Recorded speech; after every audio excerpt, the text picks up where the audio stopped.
Hello, Karen, and welcome to our very first YouTube podcast. We Oh are God. we are live and recording, not live, but people can Oh see my us. gosh. People can see us. Oh my God, Katie, until you said that, I totally forgot we were recording this. Oh no. My bun is sideways. This is real life. You look Oh, amazing, and this is amazing. And also, my computer, I think, is glitchy, and that's okay because oh, we're here for it. We're totally here. we are here for it. And I should also say it is wonderful to see you as always. Happy mid fucking November to you. Happy mid fucking November. It's wonderful to see you as well, Karen. It is November 13th. Wow, wow, wow. Only a couple weeks out from Thanksgiving. What? But yeah, this is exciting. It's weird. Like every time we record, I am seeing you and that is not weird, but the fact that other people are going to be seeing us, it makes me think I should be doing something with my hands differently. I don't know. Like I'm just like should I be more animated? I don't know. I mean, we'll see. Yeah, we'll see. Maybe we'll get a ton of views on this and people will be like, holy shit, here they are. Welcome, Finally. YouTube viewers. We love you and we're so grateful that you are tuning in. Tell your friends, please. Welcome in. If you're new here, welcome back. If you're a fan of the channel. Yes, yes. Yeah. This is going to be one hot channel very soon. So subscribe and like and comment, please. My God, I don't even want to tell you how many likes the Rebellious Magazine for Women YouTube channel has. Like, yeah. Anyway. I'm one of those likes, Karen. I am. Oh, thank you. So am I. All right, Yes. friends. If you usually listen to this on Spotify, please continue and also consider subscribing to the Rebellious Magazine YouTube channel, where all of our episodes are actually uploaded as just audio files. So if you want to have us playing in the background, that is the thing you could do, or you could watch our lovely faces starting with this episode. Totally. If you usually listen to this episode while you're walking your dog or making your breakfast or whatever, consider instead eating your cereal and then propping up your phone and watching our beautiful faces while you eat your Cheerios. Captain Crunch, Lucky Charms, whatever your thing is. Do people eat cereal anymore? No offense to anyone who says yes. Apple Jacks. Yes. I think people do still eat cereal, right? I guess they must. I mean, the cereal industry still, I would imagine, going pretty strong. I don't know the last time I ate cereal. Did you eat cereal as a kid? No, in fact, I could not eat breakfast. I just could not stomach food first thing in the morning. So it was always a thing. But what the cereal thing made me think of is Battle Creek, Michigan, Oh yeah, General Foods or I was with gonna say General General Mills Motors, General Mills, General Mills. Yes, yes. and Kellogg. Oh yeah, yeah, yeah. Kellogg's. I don't know if there's an Mm-hmm. apostrophe. Yeah, just I mean, I've never been there, but I have always heard I have friends who had projects there, and it just smells like cereal all the Yeah, time. it's like the epicenter of cereal. So true. Maybe that's why I ate so much cereal as a kid because I think I was only a few hours away from Battle Creek, Michigan. That makes a lot of sense. I was allowed to eat cereal. I was a big Cheerios person. And then cinnamon toast crunch, which basically is just straight sugar. I mean, there is Oh, nothing, it's truly yes. just like you can actually see the sugar on it. And so, yeah, it's really Yes. good. It's so fucking good. Oh my God. As an adult, when I would start to eat cereal, it was Cracklin Oat Bran for me, which is like Ooh, sugar covered pieces of oats. yes. I remember the commercials. That's a beautiful cereal. At least the food photography in the commercials was beautiful.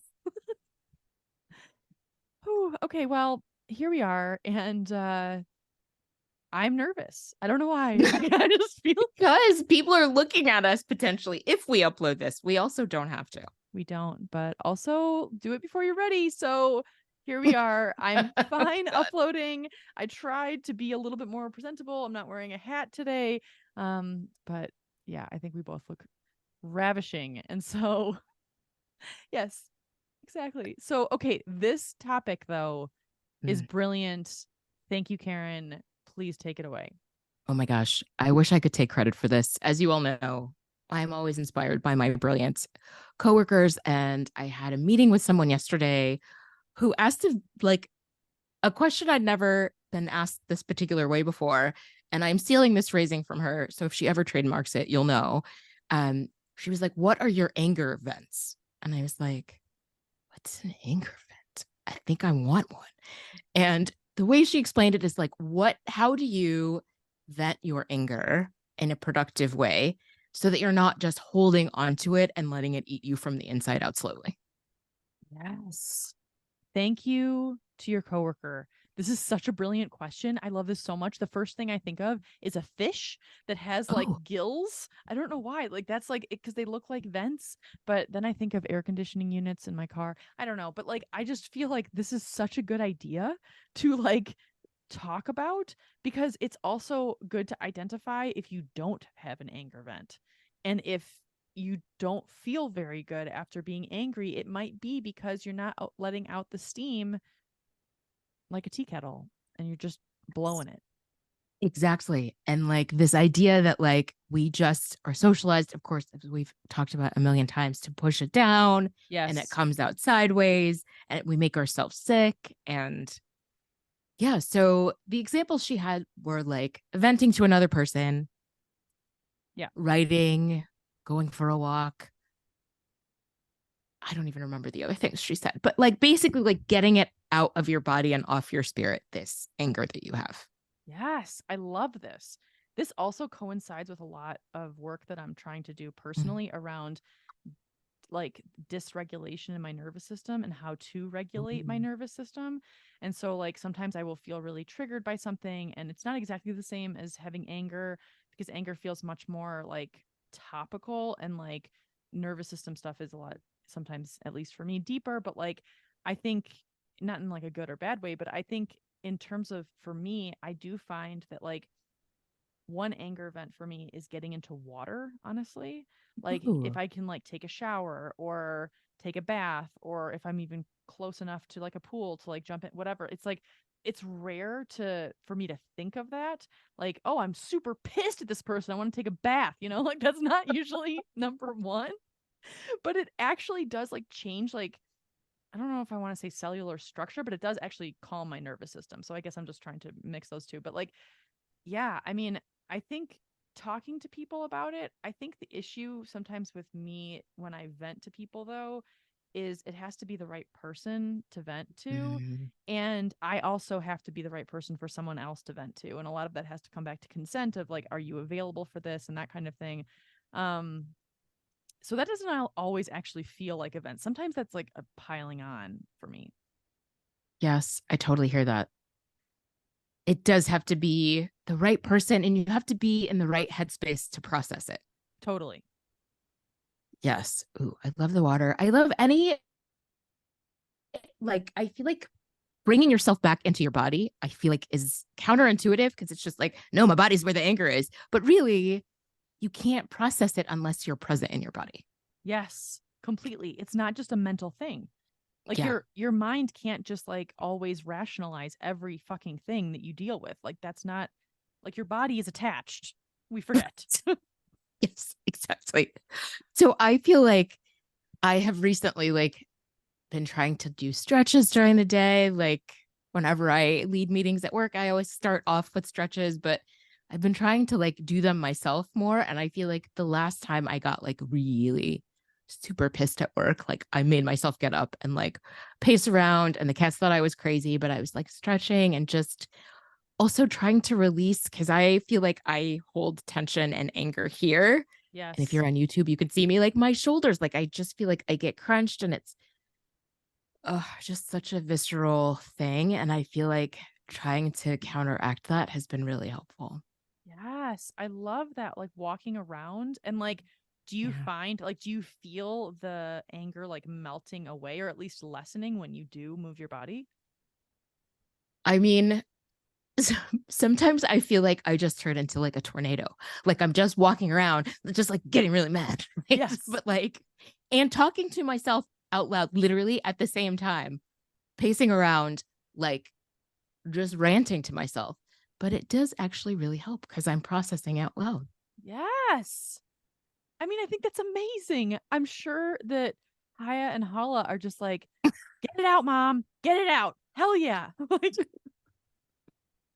I mean, that's incredible. I also love the idea of movement. Like I have read about like how shaking can be very, very helpful. Like if you think of like a dog and how it shakes after it gets scared, like that's a normal response for a dog. It's like no big deal. Like, and by shaking, it's like it looks like they're like trying to get water off of their fur, but like you can just shake. Like I recommend people do that. Like it's like jump up and down, shake your arms, shake your legs, like just like move your head around. Like I'm doing this live, people. Like get on our YouTube channel.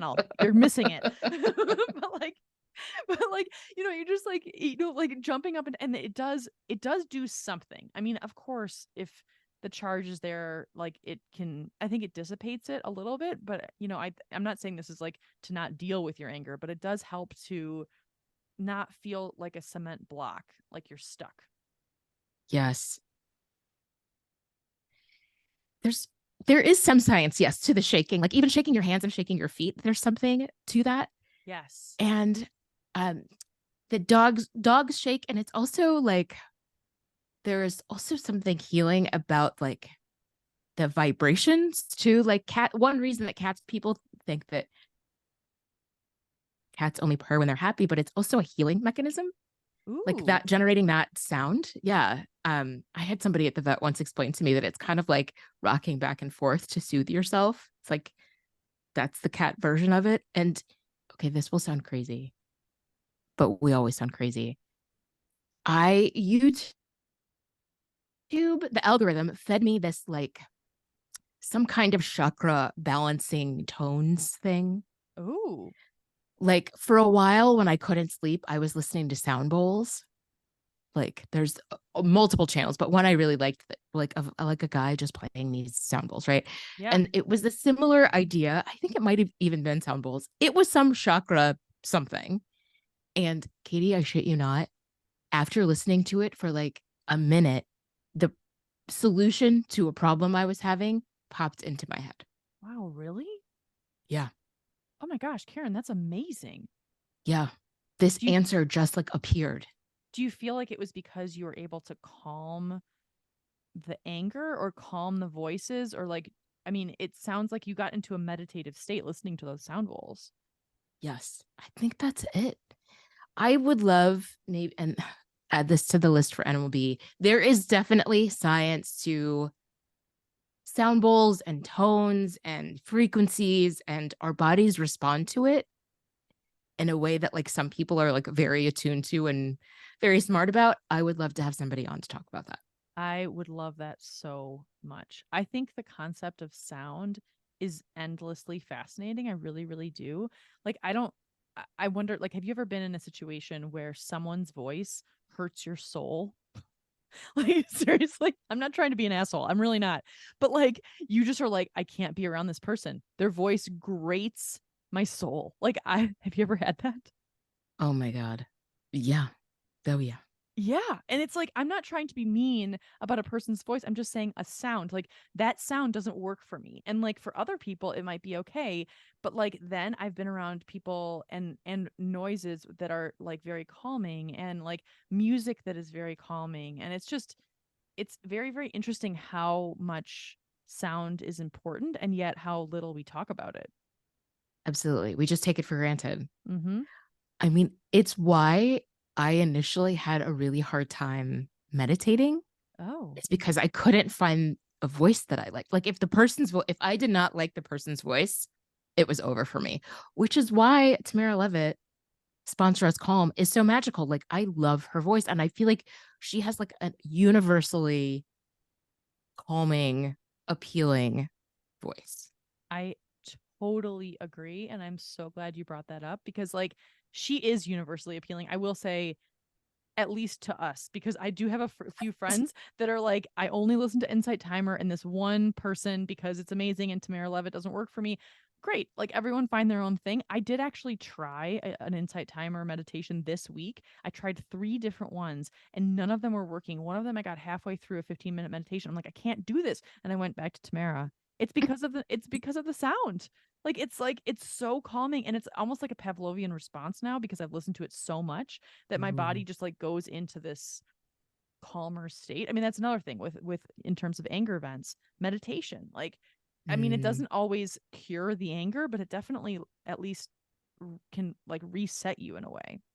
yes, absolutely. Well, there's that 90-second reset. I know I mentioned it a million years ago. That Oh, Calm has like this 90-second reset. The idea being that if you can distract yourself for 90 seconds, you can disrupt the spiral that we all do. Like when you're mad about something, you just like run this rut in your brain of like getting madder and madder. yes. Yes.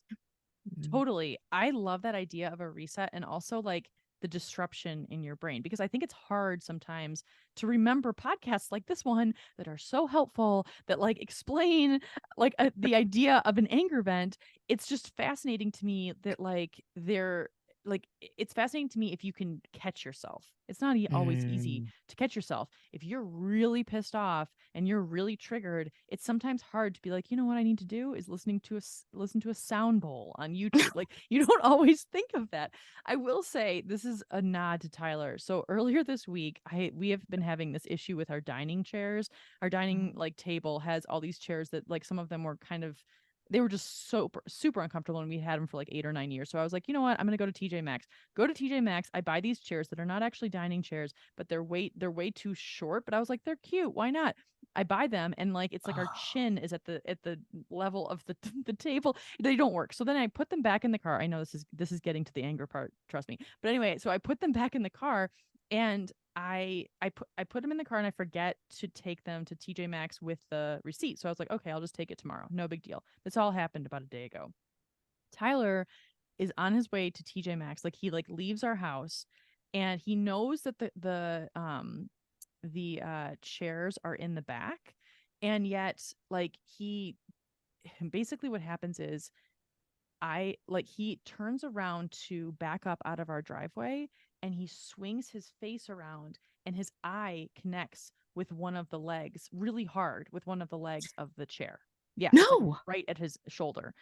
Oh. And he comes inside and he is level 10. He is level 10 fuming. Not at me, just like angry that that happened. It was like scared the crap out of him. Like it was just like this violent thing that like was so fast. Like he just and but what was so interesting is like he was like I'm really angry right now. I'm not hurt. I need to just go upstairs and he went upstairs and he calmed himself down. I don't know if he listened to a meditation. I don't know what he did, but I just sat in the living room and I was just like well, this is interesting to observe. Like I have nothing to do with this. Like I mean, I put the chairs in there and I did have this moment of like, should I be apologizing for something I didn't actually do even though the chairs wouldn't be there if it weren't for me? And I was like, no. And then there was this voice in my head that's like, don't do it, Katie. Don't apologize. Like be empathetic, but it's not your fault. Like that's apologizing is usually my default. Anyway, the point is he came downstairs and he was really struggling. He was just like I was like, "Are you okay? Like is your eye okay?" And he was like, "Yes, my eye is okay." And I was like, are you all right? And he's like, yes. He's like, also, he's like, I'm not going to go to Trader Joe's tonight. And I was like, okay, no problem. Like, do you have enough food for dinner? I do. Like, it's fine. And what was so incredible to me was that he was like, you know, I just needed to extricate myself from that situation and I needed to lay down on our bed and I needed to take deep breaths. And because if I hadn't had done that, if I had just continued to back up, he's like, someone would have cut me off. I would have gotten so angry. And it was like, I was so impressed by him, Karen. I mean, I still am because it's like he took himself out of that supercharged situation and his anger vent was to come inside and lay down alone, close the door to our bedroom, and I just let him have his space. But like the alternative, like the spiraling would have got because then he would have gotten to Trader Joe's. It was 5 p.m. on a Tuesday. It would have been super fucking busy. Like he would have just been annoyed with the people in the, checkout counter or the, like soup aisle, whatever. It's like he didn't do any of that. And so like he ended up just like he used an anger vent. Who knew? Yes. Well, I mean, this is some masterclass shit. And I just want to finish the Trader Joe's thing by when the Trader Joe's cashier was trying to chat him up about what he bought, he would have snapped them. It just would have been a whole thing. He really would. It would not have been good. Dale Like, would have had a bad no, night. man, shut it, Dale. Like, I feel like he also really he put himself in timeout. No, oh no, no, legit. And that's such a good way of saying it. He for real. That's actually like physically, like literally, he put himself in timeout. Yes. He put himself in timeout. And what's fascinating about it is I feel like my conversation with my I'm gonna have to send her this episode. My brilliant coworker was like, how young are anger responses? Mm-hmm. Like that it is rooted a lot in childhood and not having unresolved childhood anger, or as a child not being able to express anger. And so I feel like getting dysregulated takes us to this very young place. And I feel like Tyler being able to be like, you know what, we're gonna go in timeout. I'm a 42-year-old man in timeout. And it's yes. I okay, what you just said is so brilliant, Karen, in terms of that we go back to the place in our childhood. That is so real. It's like it's so interesting to me because it also makes me wonder. Like I have some friends who are really really good at expressing their anger and then getting over it and genuinely getting over it. And like I know we've talked about how at least for me, like if I'm really, really angry, I live there. It takes me hours, if not days. And I think it just makes me wonder if potentially they had some modeling for like anger being an allowed emotion or being able to work through their anger publicly with their family or friends or whatever it is. And it's just like when I see that, I'm like, oh, that's a thing. Like you can do that. Like you can actually switch gears like any other emotion. I know we talked about this, but it's just like that's Yes. revelatory to me. It truly is. Oh my God. Same. Or people who are watching an interaction with people with their kids who were like, you know, a kid's having a tantrum, a kid's really upset, and the parent is able to do the like, man, that really sucks. I can't believe that kid took your toy. That's really upsetting, isn't it? Yeah. Okay, I'm fine now. Right? Like the Yes. validation, just the like being seen and having a witness and the validation of like, yeah, that really sucks. I can understand why you're angry about that. Like, yeah, man. And then you're good. Right. You're good. It totally diffuses it. Versus like, no, it's fine. They probably didn't mean it. Oh, I'm gonna yeah. Mm-hmm. Mm-hmm. Yeah. Ooh. Oof. Oof. Yeah, exactly. Chills. That's but it's so interesting like going back to what you said about like you going back to your childhood self because that is a thing like that is I have seen so many adults who get irate and I'm talking like scary irate in term and it's like wait this doesn't actually match the situation and it's Yeah. like and I'm not trying to shame them in any way truly but like it's also like oh wait what isn't I mean now I'm just like psychoanalyzing society but like it's just like what isn't healed in you that yeah Yes. I mean myself too I'm not immune to this in any way. Same. I mean, I used to be a door slammer. Like Yeah. as an adult, would have like full on like temper tantrums when I got really upset. And I really have had to do a lot of work to like, okay, let's be an adult. Like it's okay to be angry. Let's be an adult about it. That's so hard though Mm. because slamming a door is pretty satisfying like that's but not but then it doesn't work after that like I Sorry, I'm laughing because I'm in a really old house and you slam the doors and they're like, like it they doesn't don't have really it has move. rusty hinges and so it's like oh that's a nice calm closing of a door yes. I mean, I'll be honest, Karen, there are definitely things that I do in my mind that I don't do in public or ever. Mm. And that is like throwing a glass against the wall. Like I definitely have envisioned myself doing that. I have also envisioned myself saying things that are in my head that if they came out of my mouth, they would change my life. It's in a very bad way.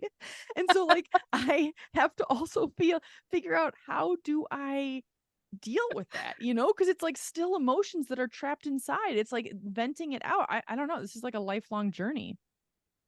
1,000%. And we're working on it. I mean, there are people who never work on anger, who Yeah. never figure out a lot of these things. So at least we're walking slash stomping down the path. Yes, exactly. Internally throwing glass at the wall. Yes. I will say Oh, though that like dancing does help. It really, really does. Like ooh. dancing helps me, and it also like singing sometimes. Like it's hard to be angry if you're singing and or dancing. There's like something with the movement, something with like the yeah, the sound. I like that. I'm gonna try that. Yeah, like if you just dance it out, you could dance it out to like Rage Against the Machine or something. It doesn't have to be something you like unless you love Rage, but like, it just I don't know. Like it's just you could do it to anything. Like do it to like some death metal if you're really pissed. I've never done that and I want to. I really do. Oh my God. What popped into my head was Beyonce's Lemonade. Every song is so mad. Yes. She is mad. She is so mad. She's so mad. She's so mad. Oh, Yeah. should I share this? I don't know. I guess I will. Oh wow. So I have had therapists tell me to completely lose my shit in Oh. terms of like an anger situation. And I have actually. So basically the idea is, and I learned this a few years ago, but like go into a place that you're completely safe. So like your bedroom and like on your bed or something like that's the ideal state is like you're not going to hurt yourself.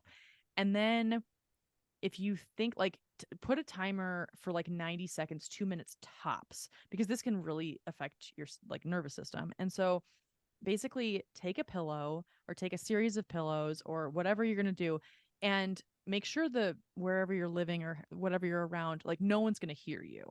And then just punch the shit out of that pillow as if you are killing someone basically, and like maybe not think of that, but you know what I'm saying, like you're really going like this is like a level of expression of rage that you probably would never feel comfortable doing around anyone. And then stop after. I mean, for me it would be like 30 seconds or 60 seconds, and I would, and there were a few times where I actually told Tyler, I've done it in this house, where I'm like, hey, I need a moment. If you can take Lou for a walk, please don't come back for 15 minutes. I just need a moment. And I do it and it's actually very exhausting for me. I'm sure it's different for everyone, but I do recommend it because it does actually get out. Like you're not there's no editing at all, like of anything. And so it's like you're really punching the shit out of this pillow or whatever you're doing, or like throwing clothing or whatever it is. Like you're not going to hurt yourself. That's the most important thing. And then you also can just like lie there and like breathe and feel the integration of like honoring your anger in a safe place. It's been helpful. Ooh, I love that. I mean, that is the ultimate vent right there. Like a physical, like just letting it manifest itself. I love that. Yeah, I would be interested if anyone else would try that. It's not pretty. Like that's the thing. There's nothing pretty about it. Like it's kind of I've only done it a couple times and it's like kind of but it's also helpful in some ways. Whew. Okay, well, this has been an amazing first episode, Karen. Thank you for doing this with me. Thank you, viewers, for watching. If you're listening on Spotify, you're like, wait, where do I find this? Go to Rebellious Magazine's YouTube page. You will find us right there. We're going to be beautiful in your little thumbnail. It'll be great. Yes. But also, listeners, there's something about our upload player for our audio that for some reason I can't figure out how to put that little drum beat after the podcast. I'm working on it. I'm gonna contact the help desk, but after I Oh, say we'll see you next week, that is the end of the episode. So don't be afraid to be like, wait, where's the music? So anyway, yes. but yeah. But anywho, well, thanks for listening, everybody, and we will see you next week.